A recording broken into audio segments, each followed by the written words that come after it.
আসসালামু আলাইকুম। আজকে একটা ইন্টারেস্টিং ভিডিও নিয়ে আসলাম। আমাদের তাম্বালাল, এটার একটা ইন্টারেস্টিং ঘটনা আছে।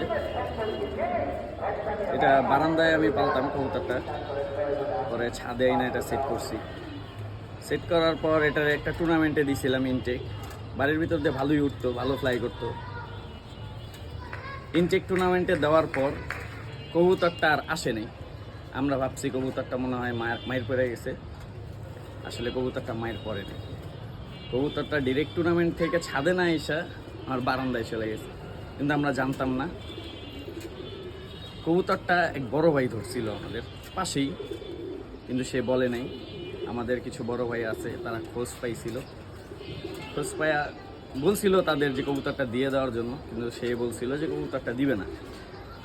পরে আমাদের আরেক বড় ভাই আছে নবী পিজন লফটের ইমরান ভাই, সে আমাদের কবুতরটি আইনা দেয় তার উদ্যোগে। সেই কবুতরটি